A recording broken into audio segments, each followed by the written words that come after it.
Hey, what's up, Joe Joe in the Morning family? I hope you are having a super good day. I'm out in front of my house today. You know why? Because my wife loves decorating. Autumn absolutely loves decorating. She loves decorating for the fall, but the main time of the year she loves decorating is Christmas.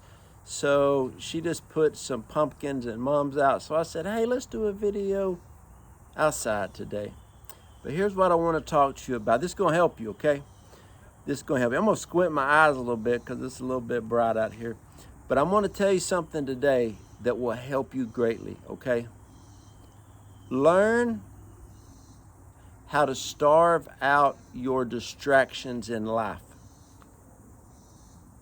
And learn how to feed your focus. I remember one time I was talking to these two siblings that were in the same family.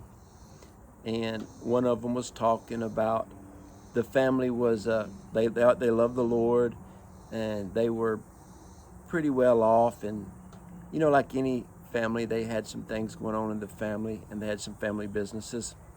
Well, one of the siblings, they always talked about how good things were. Businesses were thriving, just how, God has blessed them, and just all of these great and amazing things. And that's true. Well, the other one, there had been some family problems, some health things, and when families are involved in business, there's a lot going on. Well, this other sibling always talked about the negative side of things, and it was all point of view, okay? And so one thing that I've learned is there was a time in my life I would lean more towards the distractions. I would lean more towards the things that are going wrong or actually could go wrong versus the things that are going right and the things that could go right. When you start reading through the scriptures, it never talks about worrying. It never talks about what could go wrong. It does say that in this world full of unbelievers, you will have troubles. You will have sorrows. You will have the tricks and the schemes and the wiles of the devil. It also says that God will do super abundantly above all that we dare to ask, hope, dream, think, or pray. So I like to keep my mind focused on the things that can go right. See, when I read the Word of God, that's what can go right. When I write down and remember my prophetic words, that's what can go right. Okay? I heard a wise gentleman say one time, 90% of things that you worry about will never even come to pass. 8 out of the 8% things will happen, but they won't be near as bad. And only 2% you really need to give attention to. Well, just think about it. People worry over 2% of things that, deal with them and address them once they get there. I was reading something the other day. If you don't notice, I read a lot. But it said, one of the greatest ways to make your life better is get dramatic people out your life, okay? Get dramatic people out your life, okay? And get dramatic situations and circumstances out of your life. Remove toxic things. That could be people, that could be situations, that could be investments, that could be people, that could be whatever it may be. Some of you are carrying around dead weight. I remember one time a guy, he had a side business that didn't really make any money. He had a few people hired and kind of kept them going, but he didn't profit any. And one day he said, what should I do? I said, well, if you're not making any money, but these guys are making income, give them the business or sell them the business. He got rid of the business, made a little money from the sale, and freed himself up. I remember one day I was working at a church when I was a lot younger, and this one person said, I love coming to church, but there's this one person that comes up and talks to me and just drags me down. Quit talking to that one person. Go find the people in the church that, give life. Like spirits attract. There's something that person carries that you also carry. Get rid of that thing and move forward. Successful people hang around with successful people. When you're into if you're into working out, your gym partners are going to call you. If you like coffee, your coffee friends will call you to go drink coffee. If you like golf, your golfing friend, it's whatever it is. And so the thing about today's word is real simple, JoJo and the Morning family. I want you to ask yourself this. What are you feeding that you should be starving? There's some things, I was reading in this other book the other day, and it said, whenever you quit feeding drama, it dies. Like, there are dramatic people, they need drama like you and I need air. And when the drama dries up, they will leave. Okay? I remember times in my life when I hung out with a lot of broke people. I hung out with unspiritual people. There's been times in my life I hung out with people with finances. I hung out with people who were good Christians. And then there's times I've hung out with people who were on fire for God Christians. I was talking to this young man that I mentor a little bit, and he doesn't live in my city, but he was talking different when I saw him. I said, "Bro, who you been hanging out with?" He said, "Well, in the town that I live in, I changed the people in our church that I hang out with. I started hanging out with some gentlemen who were a little bit older. They had families like I wanted to have. They've got businesses like I wanted to have. And they're on fire for God like I wanted to be on fire." I said, "Wait a minute. You hanging out with people that's on fire for God. They got great families and they got finances. That's the type of people that you need to be hanging out with." He said, "I just changed my association."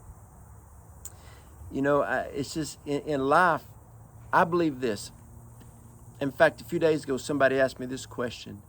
They said, "How do I get a life like you have?"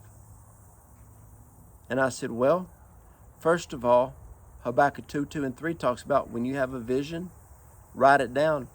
I said, my wife and I, when we first got married, we lived in a little bitty triplex, not a duplex, a triplex. We paid for her to finish college. We paid for me to finish college. And there's sometimes in our marriage, I'd have 3 or 4 jobs. We didn't have hardly any money. We had a little bit of debt. But we made a decision that we wanted to be on fire for God all the days of our life. So we only hung out with people who were on fire for God. We decided that we wanted to be around people who had strong marriages. So that's why we were around. When we, knew we were ready to have kids, I started hanging out with people who had good kids. Not just kids, but good kids who were well behaved, good manners, good morals, love the Lord. And so we started hanging out with people that, when we were 25 and they were 40, we wanted to be like we were 40. We would always try to hang out with people who were at that next phase of life that we were in. We made a decision that, when we got married, neither one of us had a college degree. Now we both have college degrees. We wanted to be in certain type of ministries. We wanted to be business owners. We wanted to do things. And so we really just started dreaming together. We started putting in the action steps. We write visions down. My wife's the vision board queen. We get visions and we move towards the vision. So what I want you to know is, school bus, that what you have to do in life is get your vision for the future. Starve out distractions. Feed your focus that will get you to the future, and find friends that will be there. with you, okay? I remember one time I was talking to this one guy, and this guy said, man, I'm struggling, Joe. He'd been married about 2 years. He said, I'm struggling in my marriage. I'm struggling in my finances. I'm struggling with everything. I'm struggling spiritually. And I said, the number one guy that you hang out with does not go to church. He is not married. And he doesn't live for God. I said, maybe you should change your association. Don't throw him to the wayside, but instead of your best friend, just make him an acquaintance. He did that. His walk with God got strong, marriage got strong, and his business excelled. And through that, his friend turned his life around. So a lot of times we're praying for things, but in reality, God has already told us distractions to starve. And Holy Spirit has been speaking to us about other things that we should focus on that we're not. In our mentoring group, we have a mentoring group. I've noticed the people who are quick to move on the things of the Lord are the most successful people. The ones who try to, rationalize everything, think everything out, they struggle the most. But the people who are quick to say, yes, God, I'll do it. Yes, God, I'll move on it. They're the ones moving forward in the things of life. So listen, starve out distractions and drama, okay? Like at our house, we got 1 or 2 neighborhood dogs that they'll come by, literally they'll come by our house and stand on the front doorstep and just look in. And I might get we got this little chicken bacon that's pre-cooked. I might give them a little strip, they'll just sit there. But if I ignore them, they'll go to the next house, okay?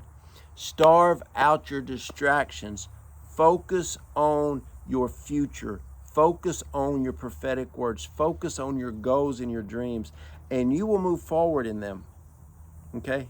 And so you got this, all right? And hey, if you want to think about our mentoring, there's a link below. You can fill it out. You can send me an email address. You can email me. We'll get on a call. We'll talk about it. I'll tell you, I don't want to waste your time, and I sure don't want to waste mine. I'll tell you what our mentoring entails. It may be for you. It may not. But the people that are doing it, they are moving forward in life. I am all about helping people move forward, okay? So I love you guys, and hope you have a blessed day.